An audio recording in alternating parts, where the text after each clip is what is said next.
101,2 Radio Kota Batik. News interaktif solutif.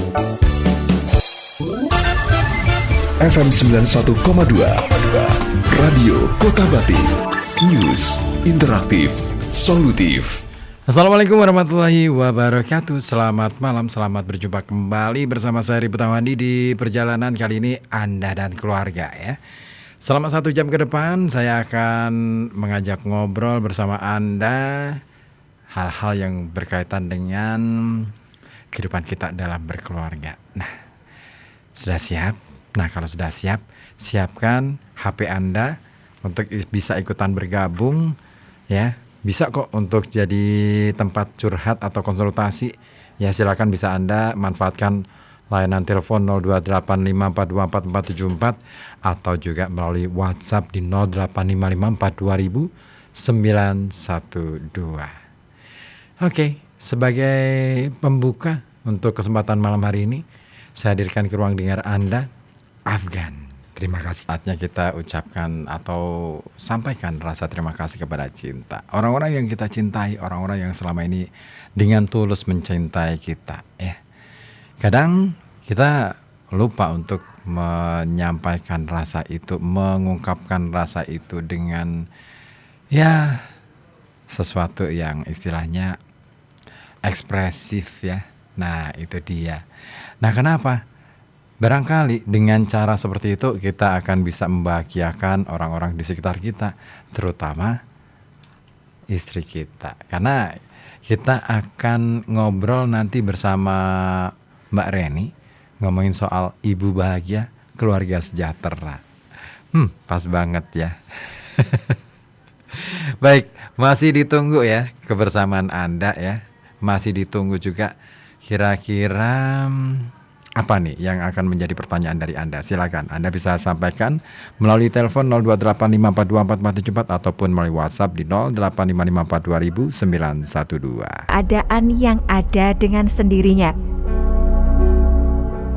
Kembali FM 91,2 Radio Kota Batik hadir bersama psikolog dalam program yang membahas tentang proses pendewasaan dan pencapaian sebuah kehidupan dalam Anda dan keluarga.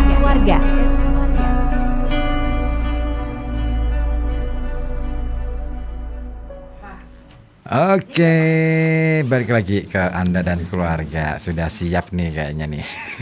Lihat contekan gue. Bisa-bisanya. Gimana kabar Mbak Reni? Oke, alhamdulillah sehat. Capek nih, capek. Kenapa banyak pasien? Oh enggak, abis mudik.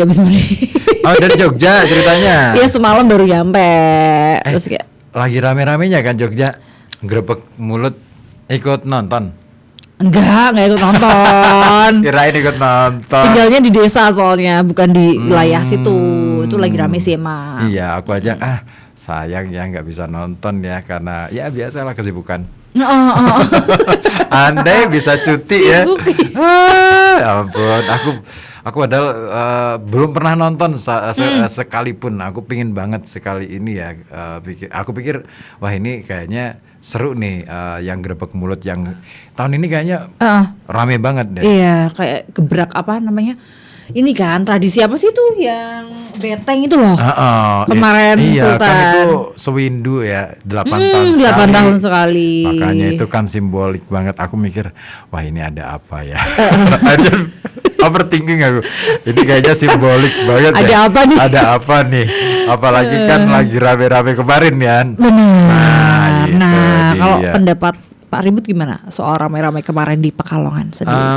Kalau aku sih ngelihat bahwa apa ya, kita masih perlu belajar tentang kemarin aku dapat pelajarannya nih dari Coach Kiki. Kesejahteraan emosional kita ini masih sangat minim dan perlu diperhatikan. Karena tapi aku sempat menyanggah juga dari pendapat dia. Ya Coach, kalau kita ngomong kesejahteraan emosional, jangan lupa kesejahteraan ekonomi juga perlu juga dipastikan. Basic ya. Itu basic. Orang bisa ngomong tentang emosional, bisa ngelola emosi kalau secara ekonomi sudah clear. Betul. Dalam arti bukan soal dia punya apa ya ekonomi itu ya. Artinya dia sudah ngerasa cukup, tidak ada lagi yang harus dikejar dalam hidupnya. Pokoknya sudah oke deh, clear.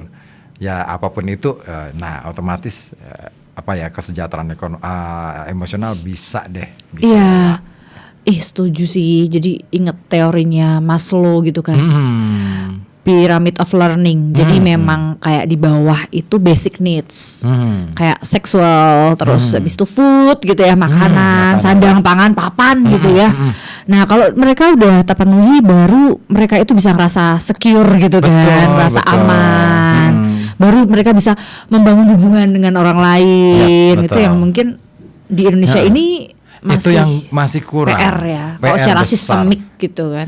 Iya, dan ya kita harus mengakui dunia pendidikan kita belum sampai ke sana. Betul. Iya kan? Harus kita akui loh. Ini bukan berarti buruk atau baiknya ya. Ini semacam otokritik untuk kita bersama. Benar banget. Iya kan? Daripada kita akhirnya kemudian ada yang ngerasa dikritik gitu. Kita otokritik aja bahwa kita akui bahwa kan pendidikan nggak melulu soal sekolah. Iya kan? Betul. Paling utama sebenarnya di lingkungan keluarga. Kesadarannya. Ya kan. Sebenarnya. Sementara lingkungan keluarga kita hampir rata-rata bapak ibu itu kerja semua. Iya. Ya kan. Kapan deh punya waktu untuk bisa bercengkrama dengan keluarga, ngobrol santai. Katakanlah misalkan kadang-kala godain anak, sudah punya pacar belum gitu. Iya kan. Kalau pikiran orang tua ini masih di ya tadi itu bagaimana mereka bisa hidup sehari-hari gitu kan, sebenarnya bertahan hidup. Bagaimana mereka bisa rileks itu ya bukan hal yang mudah gitu. Betul. Ya. Tampaknya bukan hanya kualitas psikologi si individu saja, tapi juga sebuah hal yang lebih besar gitu sih. Secara komunal itu harus dibangun gitu loh. Di lingkungan keluarga itu harus ada. Makanya cocok banget nih. Sebenarnya kita mau ngobrolin soal ini juga bahwa kuncinya ada pada ibu. Ini yang bikin berat ya. Kenapa sih kok tiba-tiba? Kenapa ya? Aku ketika baca judul ini, aku langsung kenapa ibu ya? Bapak kemana gitu? Why? Kenapa sih ibu yang akhirnya menjadi point of view dalam konteks ini membangun kesejahteraan itu dalam keluarga? Oke, sebenarnya awalnya membahas father ya. Cuma kayak kemarin udah dibahas sama siapa? Coach Kiki sama Pak Deki. Iya, kan mereka bapak-bapak. Mereka nggak terima. Aku kemarin lucu. Kemarin Coach Kiki itu ya, aku coba lihat ekspresinya ya. Dia polos banget gitu. Kayak ada pengakuan, aku juga gitu. Sorry Coach Kiki. Ya, ini kalau Coach Kiki denger nih ya. Biarin aja. Gimana tuh? Kok bisa aja ibu yang jadi point of view? Iya, sebenarnya ibu itu peran yang tidak bisa terhindar dari konstruk sosial nggak sih?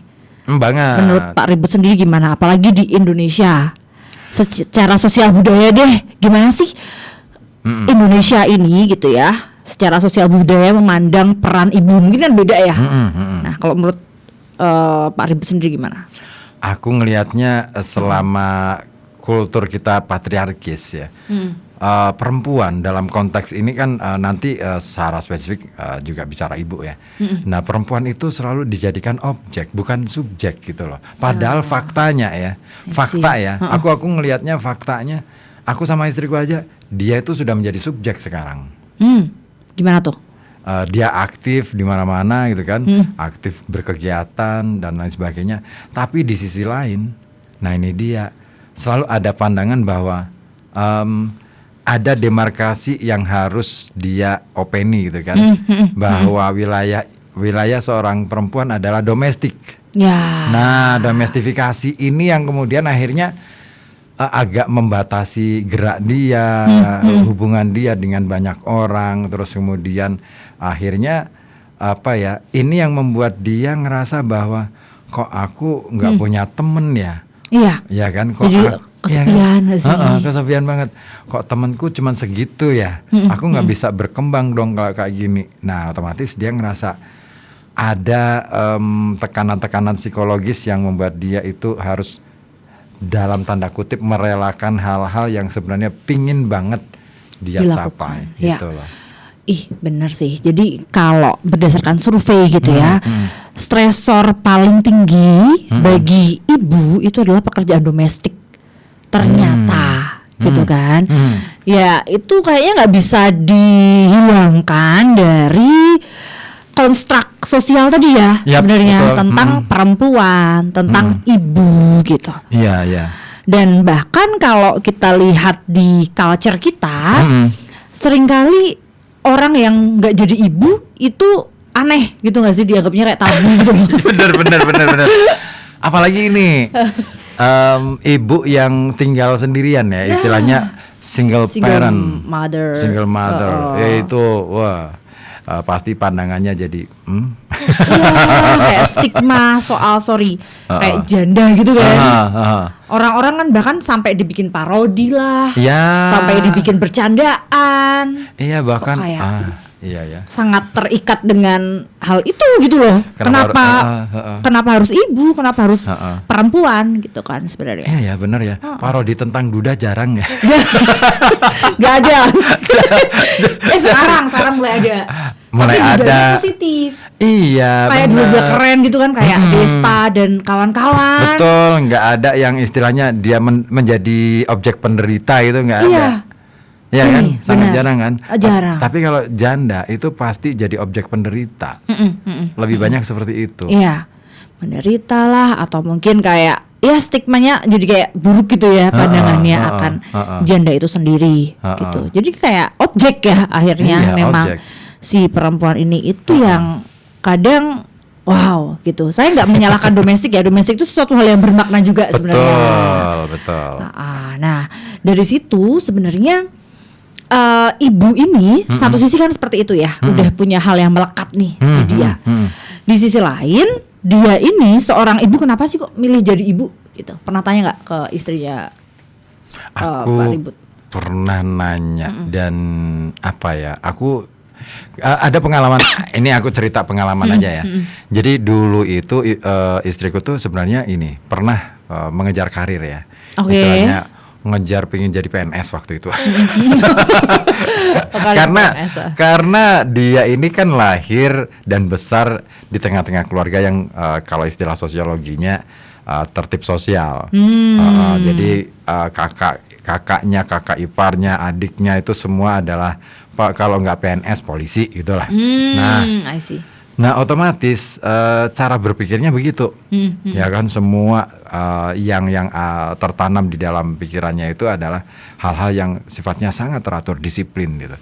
Nah maka dia akhirnya berusaha untuk mewujudkan apa yang menjadi habit di keluarga dia. Dia mencoba menyesuaikan itu. Tapi berjalannya waktu ketika anak pertama itu lahir, terus kemudian ngelihat bahwa ini kalau dirawat sama neneknya agak bermasalah nih. Karena dia tidak terlalu dekat dengan anak dan akhirnya ini bakal dimanja gitu. Nah, akhirnya dia putusin, ya udah aku keluar dari pekerjaan, terus urus anak, urus rumah. Wah. Itu tanpa aku minta. Iya. Padahal aku malah, loh, kenapa harus berhenti? Kan ini jalan kamu tinggal selangkah lagi nih, sudah jadi nih. Karena sudah pemberkasan dan lain sebagainya. Tinggal selangkah aja. Cuman terus dia, kenapa? Loh, apa nggak kasihan sama anak? Ya kan masalah anak kan bisa kita bicarakan bersama. Loh, bagaimana cara membicarakan? Kamunya aja di luar kota. Waktu itu LDR-an aku. Iya. Ya, iya juga ya. Aku kan di Semarang waktu itu bolak-balik itu paling 2 minggu sekali. Nah, otomatis ketika dia memutuskan seperti itu, ya udah deh, aku hargai keputusan itu. Terus akhirnya di tahun berikutnya aku juga mikir, ini kalau nggak saya boyong, pilihannya adalah saya yang harus nyerah, balik ke Pekalongan. Nah, akhirnya pilihan yang kedua yang aku pilih. Balik ke Pekalongan. Dengan segala macam dinamika yang ini aku nggak mau seperti ini sebenarnya, karena masih banyak jalan yang pingin aku pingin aku tempuh gitu kan. Ada linkku kan udah banyak banget waktu itu, dan tinggal selangkah lagi udah jadi nih gitu. Udah meloncat lebih tinggi gitu. Tapi gimana pun caranya, saya harus memikirkan keluargaku kan.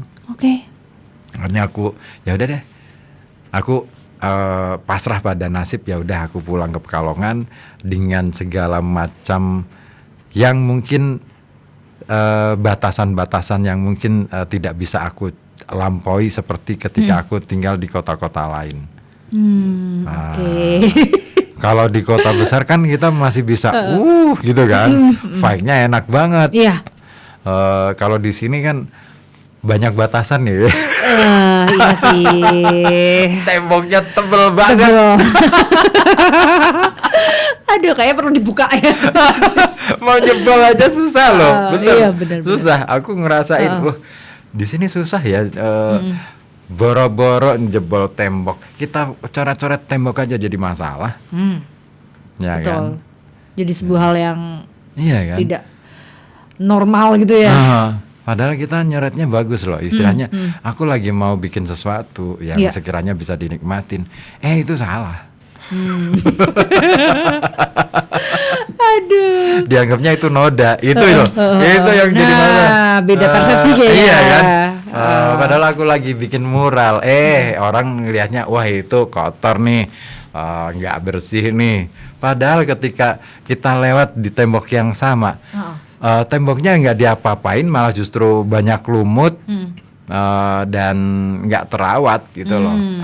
Parah kan? Tapi dibersihin nggak mau. Dibersihin nggak mau. Ini analoginya loh ya. Artinya supaya kita tahu bahwa kondisinya emang kayak gitu, dan itu yang aku kerasain sih. Oke, menarik sih. Jadi kayak selain menjadi ibu tuh kan alasannya macam-macam ya. Betul. Kayak tadi kayak karena konstruk sosial budaya, atau mungkin juga alasan psikologis ya. Kadang seorang perempuan atau kalau kita ngomongin ibu itu punya naluri untuk merawat anak. Kalau lihat anak kayak excited gitu kan, kayak ada nalurinya gitu mungkin. Tapi juga ada alasan yang lebih tinggi lagi, yaitu aktualisasi diri sebenarnya. Ini yang aku baru dengar nih.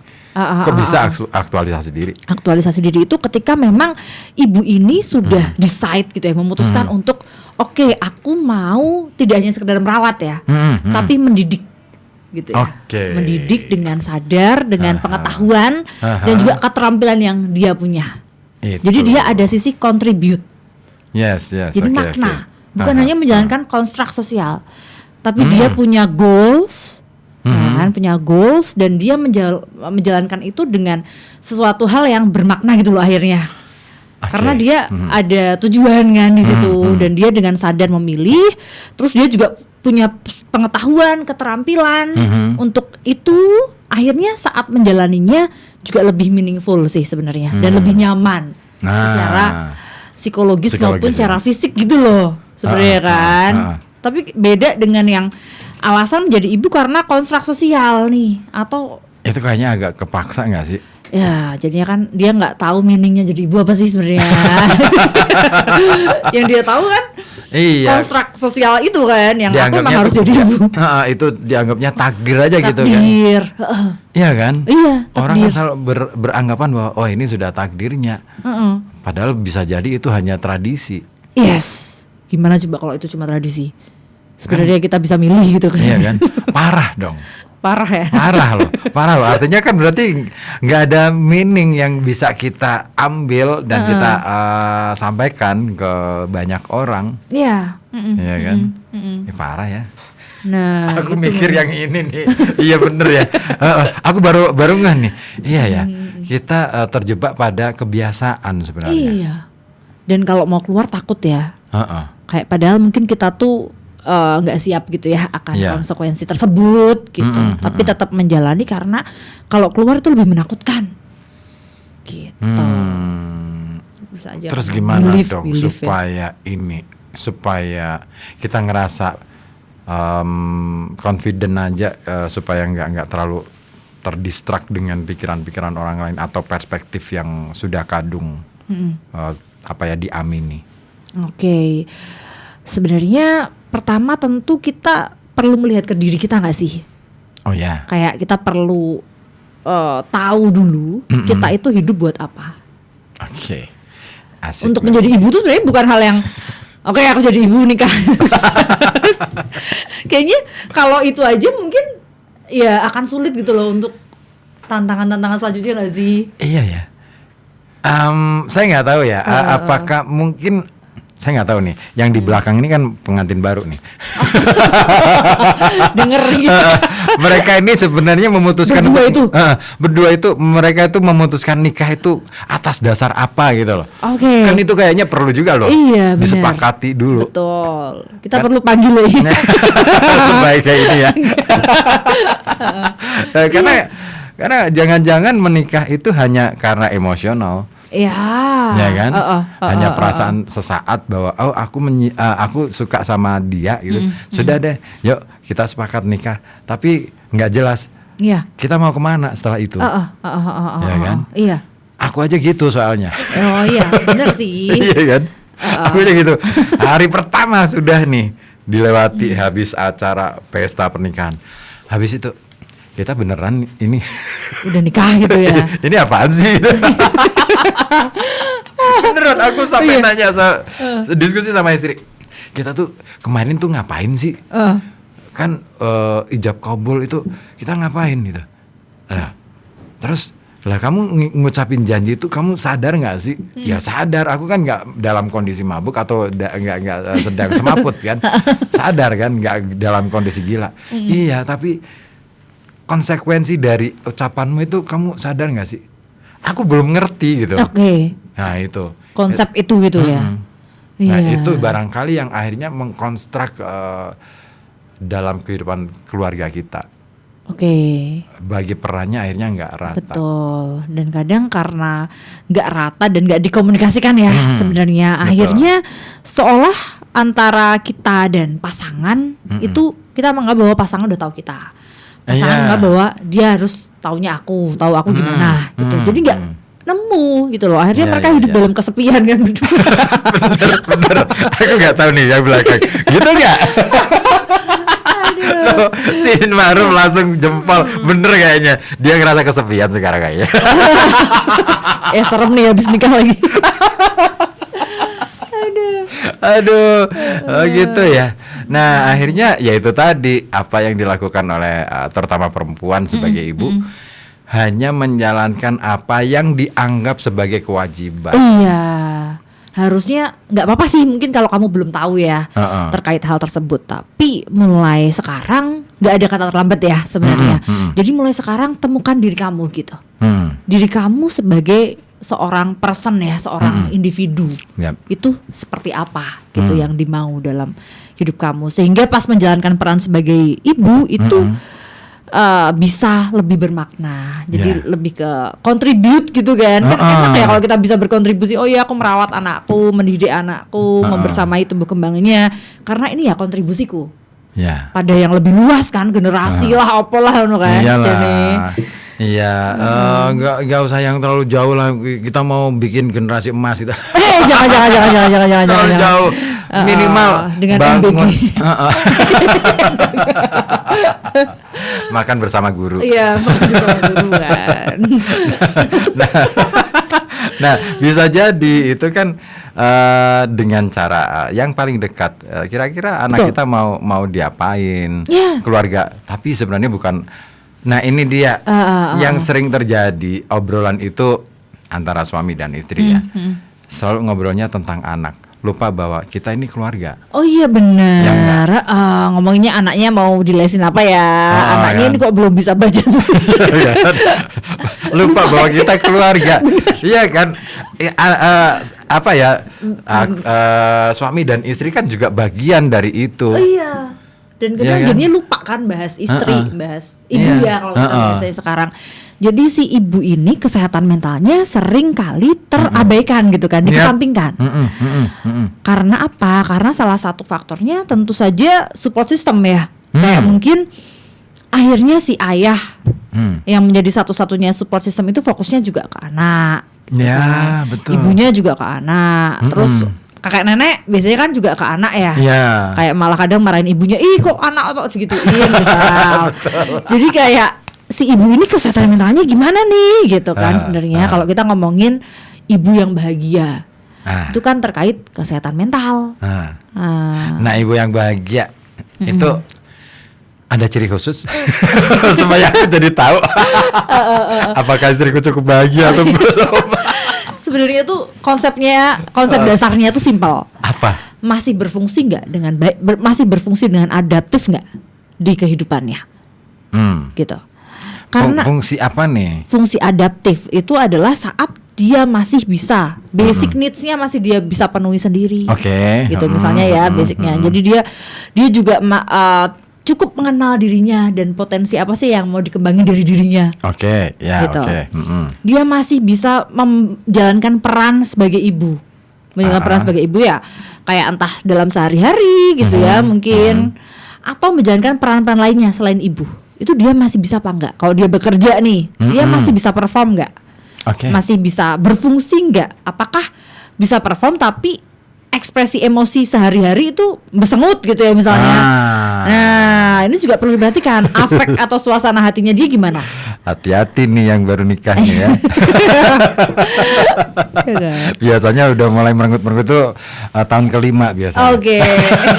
Di awal gak sih? Awal sih belum. Awal sih masih Mas gitu. Masih dedicated hidupnya untuk pasangan gitu ya. Nah, kalau sudah mulai tahun 5 tahun pertama itu sudah mulai itu ada sedikit-sedikit percikan gitu kan. 5 tahun nih aku nih. Gitu. Jadi itu artinya ada upaya, ada entah itu disadari atau tidak disadari, ada ruang untuk mengaktualisasikan diri gitu ya. Iya benar, dan menghadapi stres sehari-hari kan. Tentu gini, kalaupun kamu stres tapi kamu masih bisa berfungsi dengan adaptif, artinya kamu bisa mengelola stres itu. Ya kan, stres sebagai ibu. Tapi kalau ternyata itu udah bikin kamu overwhelmed gitu ya, sampai kok rasanya kok jadi mudah marah ya sehari-hari, kan mengganggu keberfungsiannya nih sebenarnya. Sehari-hari kok jadi mudah marah, kemudian kehilangan minat misalnya, itu berarti kan sudah mengganggu fungsi dia gitu dalam dan kualitas hidupnya, kesejahteraan psikologisnya sehari-hari itu yang mungkin perlu diperhatikan lebih jauh. Ini asik nih. Aku jadi dapat clue nih. Artinya aktualisasi ini harus berimbang dong antara kebutuhan di luar dan di dalam. Betul, benar. Ya kan, bahkan untuk dirinya sendiri. Nah, problemnya kan kadang-kala ketika, kita nggak susah loh ngasih porsi supaya imbang 50-50. Biasanya pasti deh 70-30 lah, 80-20 lah. Iya pasti. Iya kan? Kayaknya nggak ada ya yang seperfect itu ya. Iya, susah deh. Aku aja ngerasa bahwa aku baru bisa 80-20 loh. 80 untuk keluar, 20 untuk dalam. Iya. Karena berpikirnya kan gini, sebagai seorang bapak. Iya. Kan? Sebagai seorang bapak, berpikirnya kan aku harus berusaha untuk mencukupi segala sesuatu gitu kan. Padahal itu kan overthinking ya. Ih, bener lagi. Iya kan? Harusnya kan nggak begitu cara berpikirnya. Karena yang paling penting kan bagaimana meyakinkan orang di dalam itu bahwa apa yang kita dapatkan hari ini itu sudah cukup. Iya kan?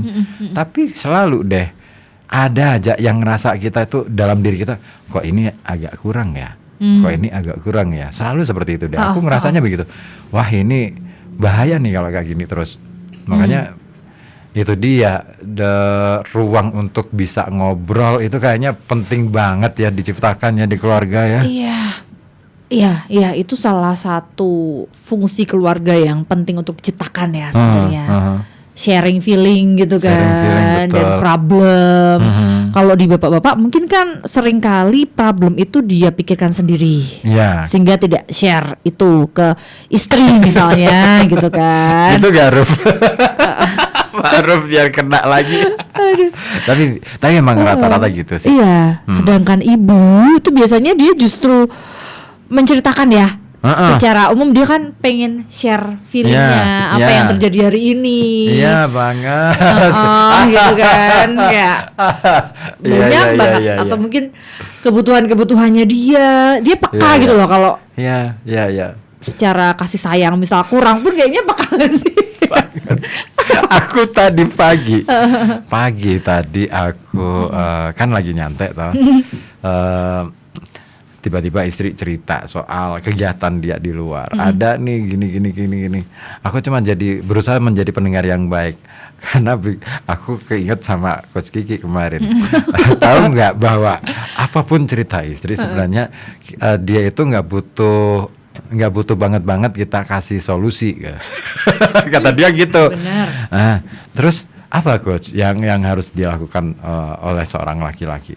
Dengerin aja satu itu, terus kemudian kita bukan main tebak-tebakan ya, tapi kita cari clue-nya. Dia maunya apa? Itu yang harus ditegaskan. Oh, gitu. Oke deh. Iya sih. Kata dia sih seperti itu. Terus aku mencoba tadi pagi. Rumusan itu aku pakai. Oh iya ya, aman. Aduh. Akhirnya nggak terjadi.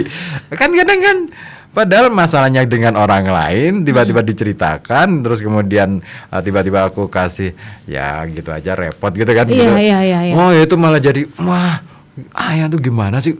Ini lagi gimana? Loh kok ya kena marah aku juga gitu. Iya. Iya kan? Nah, ternyata itu aku coba terapkan nih rumusnya Coach Kiki. Oh, aman nih. Enak nih. Oh iya, jadi akhirnya lega, berangkat kerja pun plong gitu. Dan yang asik itu begitu dia mau aktivitas gitu. Sudah, ayah tidur aja dulu.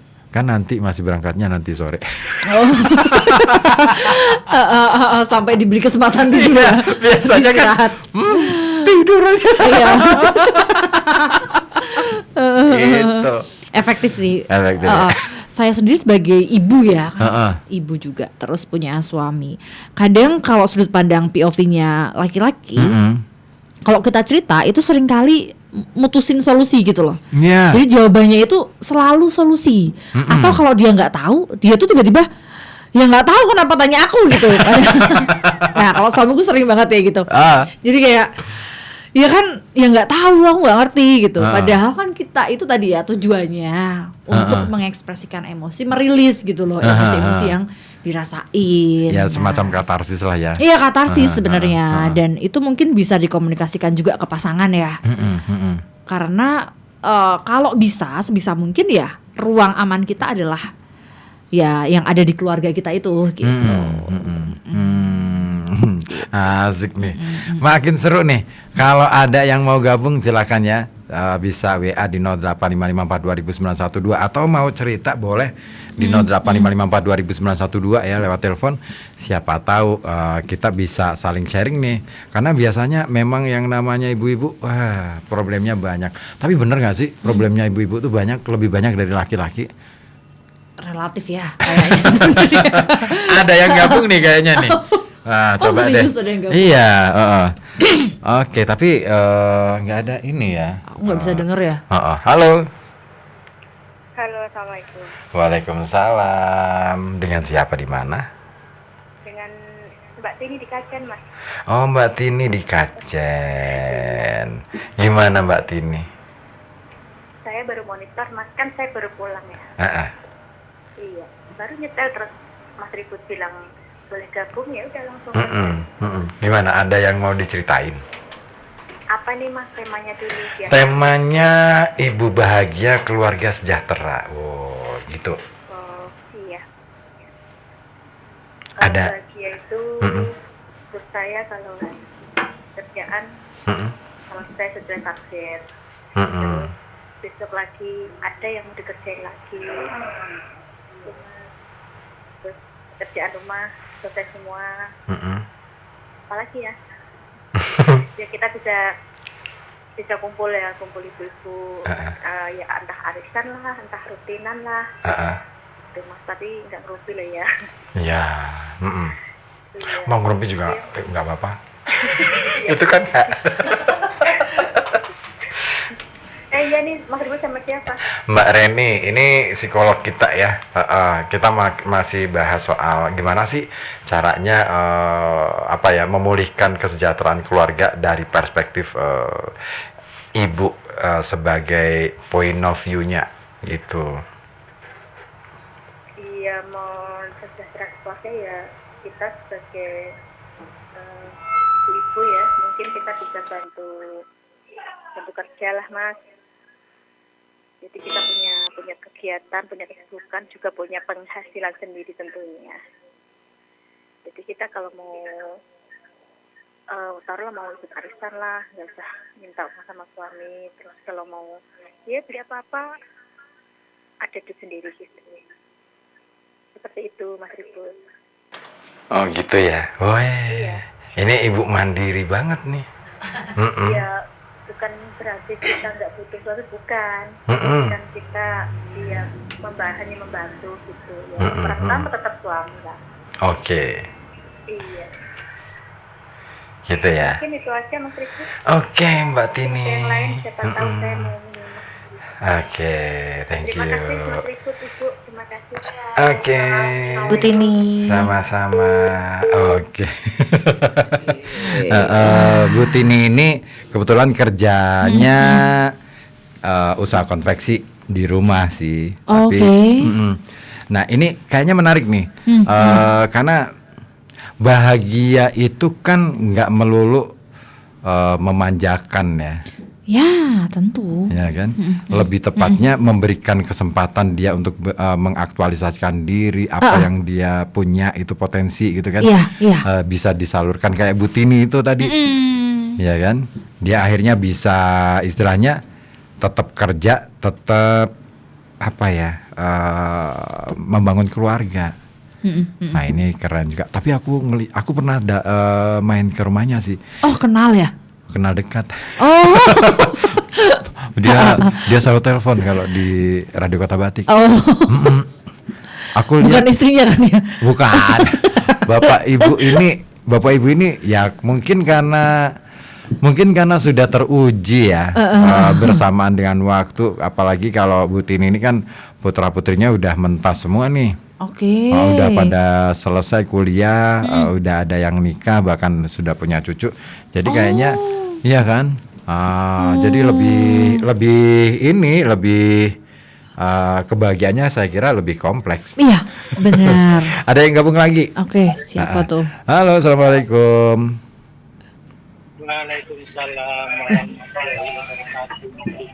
Waalaikumsalam. Waalaikumsalam lagi. Gimana Pak Agus Saro? Gimana kabar? Alhamdulillah sehat Mas.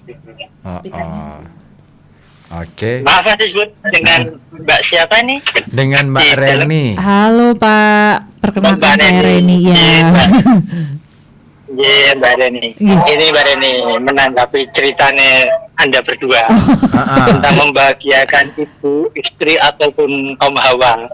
Itu kalau saya Mas, sama-sama begini.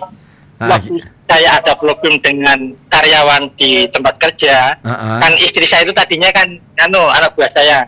Jadi Bu, aku ngalami kayak Bu problem kayak Mas yang menangani wong kayak Mas ya aku dening ini loh Mas carane iki wis to didem-demken atine sik. Sing marah karo jenengan didem-demke. Itu kan dalam satu lingkup kan dia berkelompok Mas, biasanya berkelompok gitu Mas. Iya. Aduh. Pada waktu hari Kamis itu pasti ada problem tentang mau menghargai ini harganya sekian, saya pasti ada problem Mas. Nah itu saya menimba ilmu dengan istri saya. Terus pada waktu istri saya di rumah ada problem tentang mau sumbangan, kan istri saya pusing Mas. Nah, saya ingin membagikan gimana Bu, ada berapa Mas, Mas di klasifikasi dulu Mas. Sehingga dia kan wis pernah pernah nyumbangan pengantin. Nah ini yang ini sunatan dan belum, udah yang sunatan didulukan. Itu Mas saya. Jadi gitu. saling membahagiakan. Mbak Reni, saya seringnya dengan Mas Ribut karena udah familiar dengan Mas Ribut Mbak Reni. Oke, udah kenal deket ya nih Pak Agus ya kayaknya. Iya, pokoknya pendengar Radio Kota Batik itu Udah seperti keluarga. Sobat Pak Ribut. Sobat Sobit. Lanjut Pak. Kan Mbak Reni kan apa tuh Mas Ribut menyinggung dengan adanya Mas Ma'ruf pengantin baru. Itu Iya. memang nanti dalam fase pertama, tahun pertama tuh I love you terus Mas. Iya. Oh. Tapi setelah fase yang kedua, ketiga tuh wah iki ono sumbangan ki nah mulai itu Mas. Mulai itu. Oke. Itu seperti itu. Heeh. Tadi yang saya menyimak Mbak Reni dengan Mas Ribut tuh seringnya mengutamakan karena kaum hawa, tapi saya bisa membagi care dengan istri saya tentang kesedihan saya mengatasi karyawan dan istri saya problem yang di rumah itu. Oh, keren. Gimana Mbak Reni? Iya, keren Kalau sih. Mbak Reni. Keren. Berarti bisa saling bertukar perasaan dan juga ini ya, menenangkan atau mungkin mencari diskusi solusi bersama gitu ya Pak Agus ya. Betul Mbak Reni ya, betul itu. Kan tadi Mas Ribut kan juga bilang, wah kita tuh kalau istri lagi ada problem kita pendengar setia aja dulu. Bener tuh Mas Ribut. Gitu ya. Oke. Kita seandainya memberi solusi pun kalau dia lagi memuncak ruwetnya tidak akan masuk Mas. Apalagi mau ngira itu malah disepelekan akhirnya ya kan.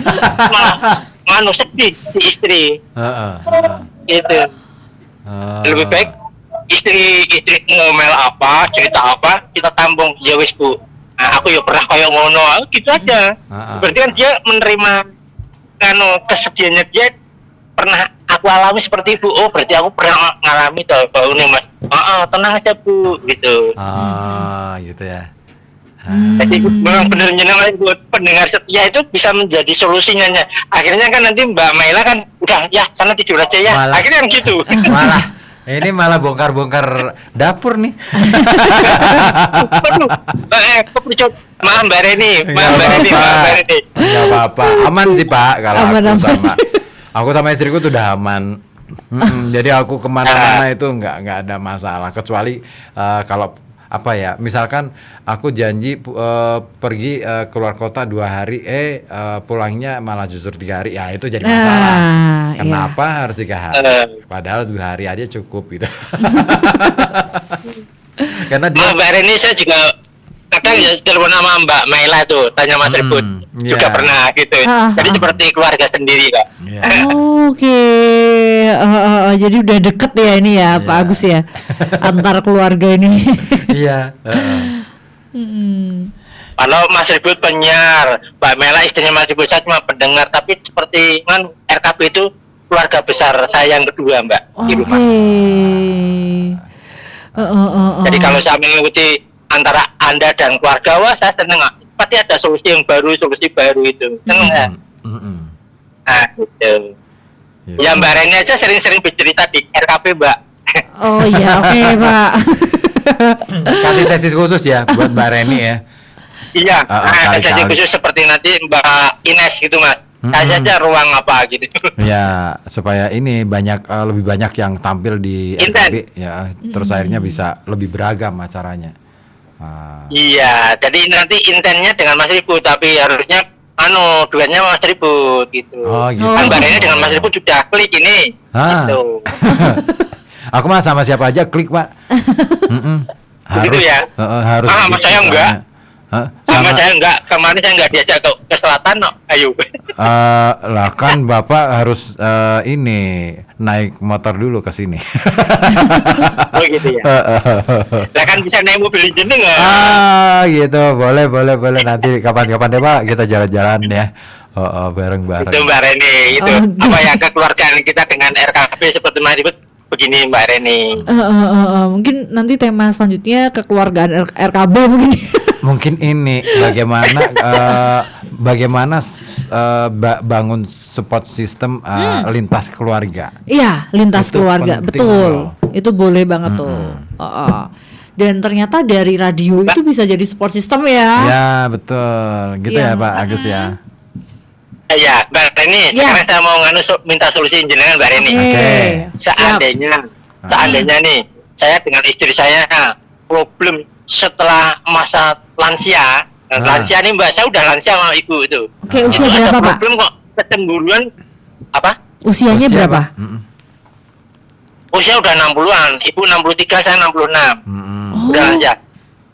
Tapi kadang kalau saya keluar, aku menang nih RKP mungkin ada kecemburuan, tapi ya nggak secemburu seperti dulu. Mbak aku melu sih, mbak aku melu kadang gitu. Tapi kalau dia nggak saya ajak, nanti pulangnya marah. Solusinya gimana Mbak Reni? Untuk meredam kemarahannya beliau. Mungkin yang perlu dipahami pertama adalah apa yang membuat ibu itu merasa cemas berpisah gitu ya di usia segitu gitu kan. Gitu ya. Jadi rasanya kok pengennya bareng sama suami terus ya. Kalau suaminya keluar sendiri itu rasanya ada perasaan kurang. Sebenarnya apa perasaannya? Apakah marah atau merasa iri atau cemas atau kesepian gitu kan? Nah itu mungkin yang Bapak bisa probing dulu nih ke istri pas istri melarang. Pak Agus pergi. Nah Pak Agus bisa bertanya dulu. Oke gitu. Perasaannya apa? Mungkin Pak Agus bisa nangkep gitu kan? Kira-kira perasaannya apa? Ya, mulai dari terus untuk kelanjutannya kalau ada kumpulan di komunitas saja itu nah kok ngono sih Mas aku pengen karo kanca-kanca di jenengan sing akeh ngono Mas. Ya tapi kan aku pengen ngambil Bu, aku pengen ngene. Karena apa istri saya kalau saya udah bicara dipelero itu terus Mbak Reni, istri saya senang pelero saya terus. Itu kayak problem rata-rata lagi-lagi deh, Pak. Iya, ada waktu berdua yang berkualitas ya Pak? Benar. Berkebun bersama misalnya. Atau jalan-jalan berdua. Cari sarapan pagi-pagi. Asik banget. Betul, bikin rutinitas bersama berdua. Karena kan kayaknya udah cukup gitu ya bekerjanya misalnya. Nah jadi bisa banyak-banyak quality time. Kalau waktu yang sebelumnya itu Bapak gunakan untuk aktivitas di luar segala macem gitu ya, banyak aktivitas bersama orang lain di luar, mungkin bisa banyakin kualitas sama istri gitu di usia Bapak dan Ibu ini. Iya Mbak Reni. Matur nuwun. Mas Ibu. Ya. Mbak Reni suaranya kok kayak Mbak Ines ya, suaranya kayak Mbak Ines. Tekanan tonase nadanya siapa ini Mbak Ines? Penyiar sini. Sama Mbak Reni dengan Mbak Ines hampir sama. Tonase nadanya, suaranya, penekanannya itu hampir sama dengan Mbak Ines jenengan. Oke, bisa nih ya jadi penyiar. Itu aja Mbak Reni, Mas Ibu. Makasih ya Pak Agus. Oke, makasih Pak Agus. Selamat istirahat. Assalamualaikum Mbak Reni, Mbak Mas Ibu. Warahmatullahi wabarakatuh. Rame juga ya. Menarik nih. Ternyata ya. Itu alumni sini atau gimana? Bukan, beliau itu beliau itu pendengar sini, pendengar. Keren banget. Iya, kita tuh sebenarnya punya pendengar banyak ya, dan akhirnya tergabung dalam grup gitu. Oke, ada grupnya. Ada grupnya namanya Warga RKB. Wah. Karena memang prinsipnya adalah kekeluargaan. Jadi apapun kita bareng-bareng, kalau misalkan ada yang kesusahan, yuk kita bantu gitu. Oke. Akhirnya menjadi gerakan sosial juga. Secara tidak langsung. Dan yang menarik itu ya itu tadi, kalau yang sudah akrab-akrab kayak gini bisa tuh akhirnya bercerita istilahnya saling keluh kesah gitu. Ya tapi tetap rahasia bisa terjamin lah di situ. Nah, ini yang saya kira juga tema ke depan kayaknya perlu tuh kita bahas soal support system lintas keluarga. Iya. Karena kita nggak bisa berdiri sendiri. Betul. Butuh orang-orang di sekitar kita yang juga mendukung. Ya maaf banget ya kalau kita bicara dalam konteks lingkungan di sekitar kampung kita, kadangkala kita ngerasa nggak sih kayak Mbak Reni ngerasa bahwa aku kayaknya hidup di lingkungan yang keliru deh. Nih saya gini, saya kebetulan pendatang. Jadi di lingkungan saya itu adalah pendatang. Dan cukup berbeda gitu ya dengan lingkungan rumah saya dulu.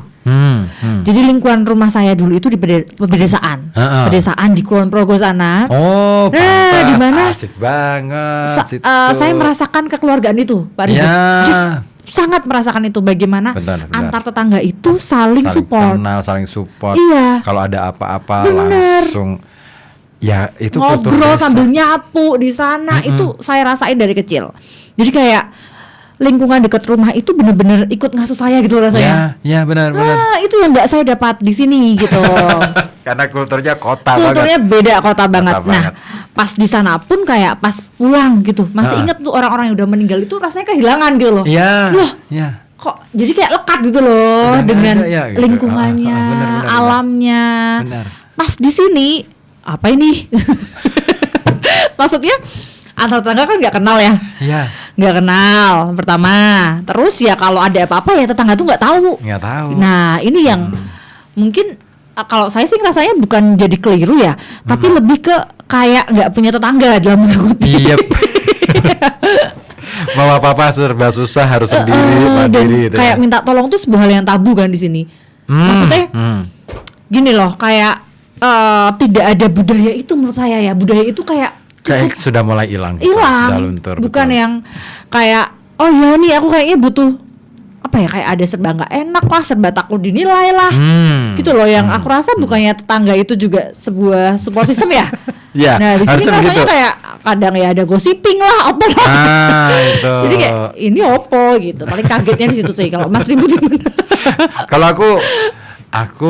ya karena aku tumbuh di sini ya, jadi Oh, iya, udah terbiasa benar. gitu kan. Ha-ha. Makanya ketika aku baru mengenal lingkungannya dari lingkungannya nenek di kakek di pihak ayah ya, itu kan di daerah desa juga Salatiga. Oke. Nah, masuk desa, wah dari jalan raya masuk ke desanya aja berapa kilo, jalan kaki lagi di tengah-tengah sawah. Jadi saling kenal satu sama lain. Terus kemudian ya itu tadi kita datang ke rumah tetangga disambut dengan begitu, wow, Benar. Iya kan? Hangat gitu loh.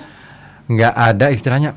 Bahkan kita bertamu, kalau di desa itu suguhannya bukan lagi kue atau makanan, bener-bener makan besar. Oh, oke. Itu di daerah desaku makan, harus makan. Amrah gitu ya. Nggak boleh nggak makan, Oke. harus dimakan. Sekalipun itu kita cuman ngambilnya satu centong gitu kan. Nah begitu bertamu ke tempat lain lagi, ada lagi makanan. Aku heran, kok bisa ya mereka menyuguhkan makanan seperti ini gitu. Iya. Sementara di kota untuk nyuguhin makanan kayaknya mikir-mikir deh, Iya, benar. ya kan? Karena kita nggak punya beras. Ya, ketahanan pangannya gitu Iya kan? Iya kan, ketahanan pangan kita rentan loh di kota. Kalau di desa mereka nyimpen. Benar banget. Ya kan? Beras nggak perlu beli. Enggak perlu beli. Katakanlah misalkan masak seadanya, sayur yang ditanam di kebun dipetik. Ya kan? Adanya kangkung ya udah kangkung, adanya daun apa singkong, ya udah daun singkong. Bunga pisang. ya Itu kan? udah selesai disajikan. Dan yang namanya bertamu di tetangga di rumah di pedesaan itu nggak bisa yang namanya bertamu 15 menit itu nonsen banget. Harus bertahan 2 jam paling tidak. Ya kan? Kan gitu. Ngobrolnya itu bisa Ngobrolnya lama bisa gitu loh. lama. Terus kemudian bener banget apa yang disampaikan Mbak Ren itu tadi, bahwa keguyubannya itu loh Kerasa istimewa banget. banget. Iya, istimewa banget sih itu. Karena saya ngelihat sendiri ketika ayah saya meninggal ya, Oke. itu tahlilan itu yang apa ya, sohibul musibah itu nggak ngeluarin apa-apa. Keren. Dan bahkan katakanlah misalkan ngangkat kursi saat meskipun kursi plastik ya, ngangkat geser aja nggak boleh. Pokoknya harus duduk diam di situ tenang, nyapa tamu, menyambut kedatangan tamu yang bertandang, selesai. Urusan dapur, urusan lain-lain adalah urusan tetangga. Benar banget. Sampai apa kebutuhan untuk makannya, Iya. itu kayak dapur umum. Iya. Bikin bareng-bareng. Iya. Terus kemudian pas tahlilan itu ibu-ibu yang masak gitu kan. Begitu selesai itu disuguhkan bareng-bareng. Dan menariknya adalah itu sebenarnya mereka masak untuk mereka sendiri. Gitu kan. Asiknya gitu. Jadi yang ibu-ibu itu nanti boleh bawa sisanya Pulang. bawa pulang untuk keluarga di rumah. Iya. Wah, aku mikir ya kayak gini ya nggak ada masalah, selesai. Jadi kata siapa ini pemborosan? Enggak, ini malah justru pengiritan, Iya. hemat. Karena masak bareng-bareng untuk makan bareng-bareng. Betul. Itu kalau konsepnya masih apa ya? Masih genuine kayak gitu ya. Cuma kan ternyata konsep itu tuh semakin lama semakin berubah nggak sih? Punah ya. Yang aslinya itu tuh punah gitu. Ya. Apalagi di sini. Oh, sini lah. Sudah serba praktis. Iya, serba praktis gitu. Mintanya daripada masak sendiri udah deh pesen gitu kan. Iya. Dan semuanya serba ini finansial. Iya. Gitu kan ya, finansial. Bener. Dan dulu tuh kayak rasanya nggak kurang gitu loh. Walaupun mungkin pas-pasan. Betul. Tapi nggak ada yang kurang. Nggak ada. Nggak ada. Ya Istimewa Allah. banget. Istimewa Makanya banget aku kadang-kala sih. kapan ya kita merindukan situasi-situasi seperti itu ya. Iya. Dan sedihnya tuh kadang kalau pulang beberapa orangnya tuh udah nggak ada gitu loh. Nah itu yang bikin kayak wah ternyata udah beranjak ya dunia ini udah bergeser jauh banget. Nah kita juga bergeser jauh juga nih. Temanya Temanya apa? Kita bahasnya apa? Kita dari tadi bahasnya fenomena sosial. Padahal kita mau ngobrol soal psikologi. Iya. Tapi seru sih tentang sosial. ibu. Tapi memang psikologi kalau nggak kita kenal kondisi sosial juga nggak bisa. Dia kan nggak bisa berdiri sendiri. Benar. Ini kan semacam alat bantu ya, ilmu bantu untuk bisa memahami kondisi kejiwaan orang ketika berhadapan dengan situasi-situasi tertentu. Iya, nggak bisa lepas dari yang namanya situasi sosial dan culture gitu kan. Satu stresor di sini mungkin akan berat ya bagi ibu, tapi kalau di luar ya itu bukan sebuah stresor gitu kan, itu kan bisa aja kan. Iya ya, tapi emang problem paling berat bagi ibu adalah rata-rata ibu-ibu yang tinggal di perkotaan. Berbeda dengan ibu-ibu di desa. Iya. Mereka nggak butuh psikologi. Iya kan? Karena mereka sudah selesai. Iya. Kenapa ya? Iya kan? Aku melihat bahwa problemnya terlalu kompleks. Kita orientasi hidup kita ini terlalu banyak keluar dari jalur kita, gitu loh. Ya kan? Kita nggak mikir tentang diri kita, menyejahterakan diri gitu kan, memikirkan tentang kebermaknaan dari kehadiran kita.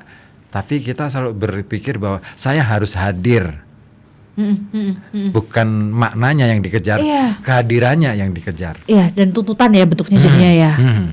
Ya nggak sih? Semua orang tuh, nggak laki nggak perempuan, sama. Dua-duanya sama. Aku harus hadir di situ. Kadang-kala begitu. Gini, misalkan ada acara nih, wah ini acara vibe-nya aku banget nih. Kalau nggak aku nggak ikut hadir, rasanya sedih banget. Padahal dipikir-pikir, ketika datang ke sana, apa juga. Gak ada sesuatu yang bisa aku ambil.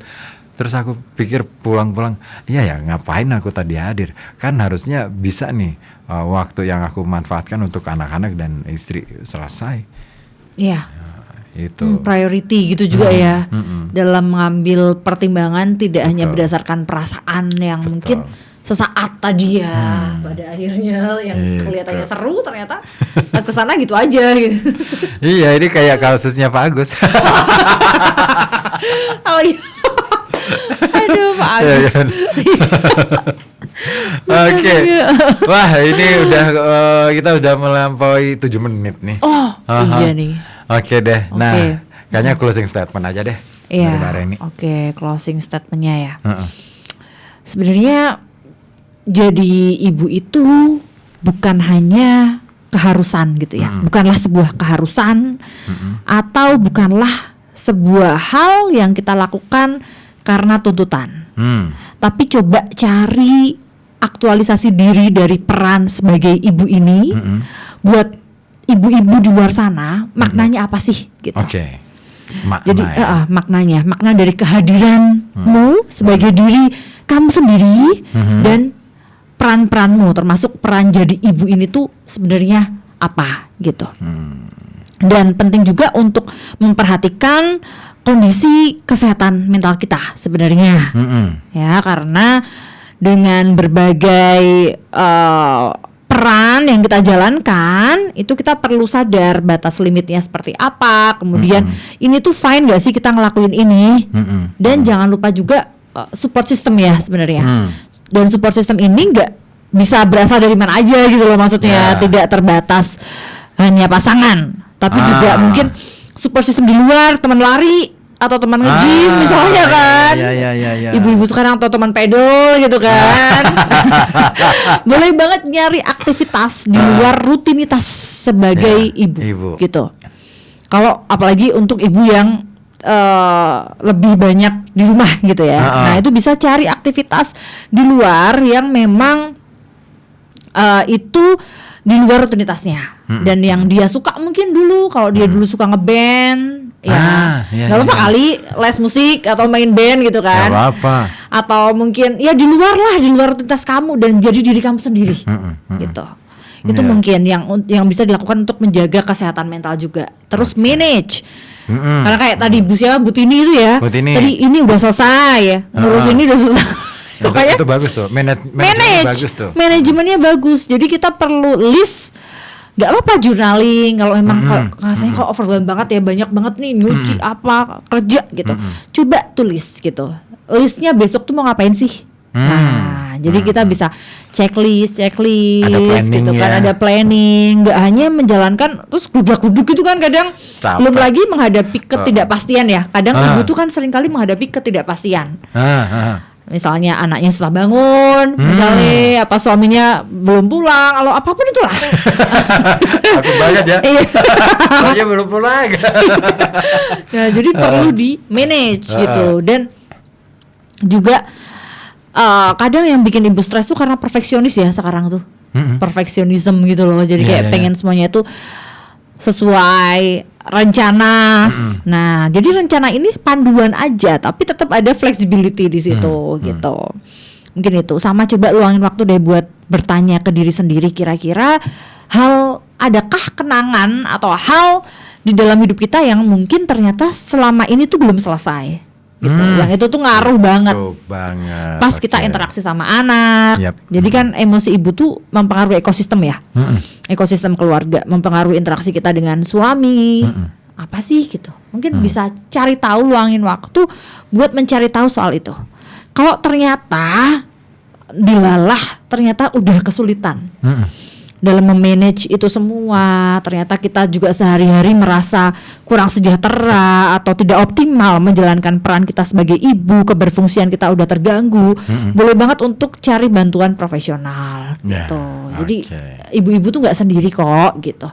Coba lihat lebih luas lagi bahwa ada support system di sekitar kamu. Itu paling.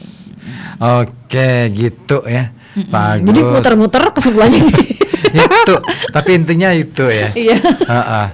Ya pokoknya intinya sih sebenarnya lebih ke coba deh kita mulai menghargai diri sendiri. Itu penting banget supaya tidak tidak terlalu banyak kita nuntut. Ini ada yang gabung tapi udah telat. Aku tanya nih secara psikologis bagaimana bila saat ini tugas seorang istri dan suami terbalik. Contoh suami yang sudah pensiun dan di rumah saja mengerjakan tugas di rumah, dan istri yang tugas luar.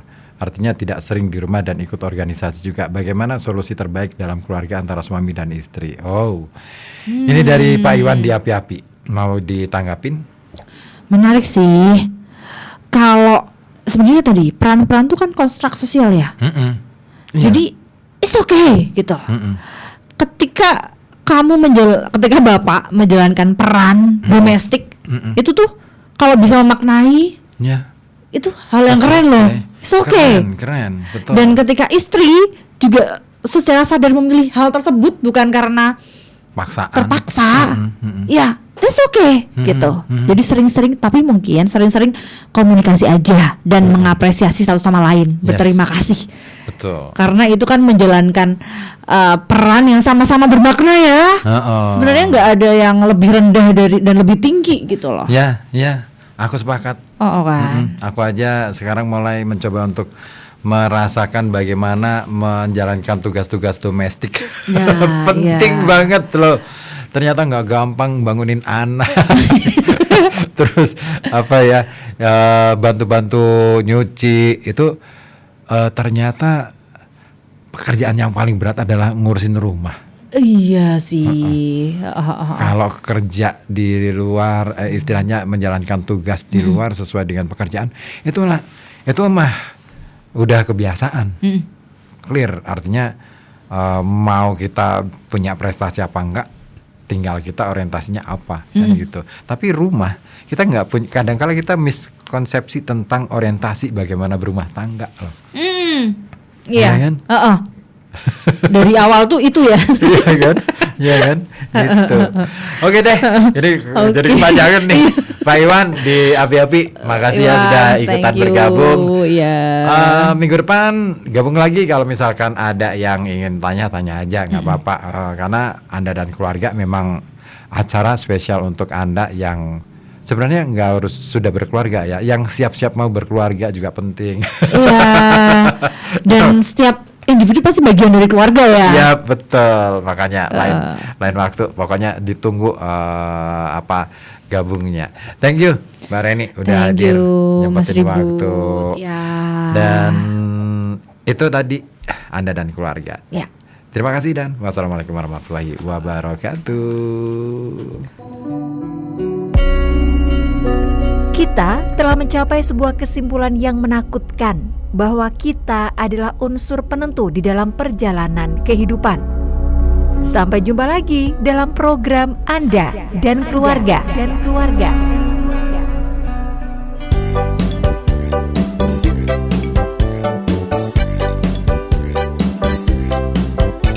FM 91,2 Radio Kota Batik. News interaktif solutif.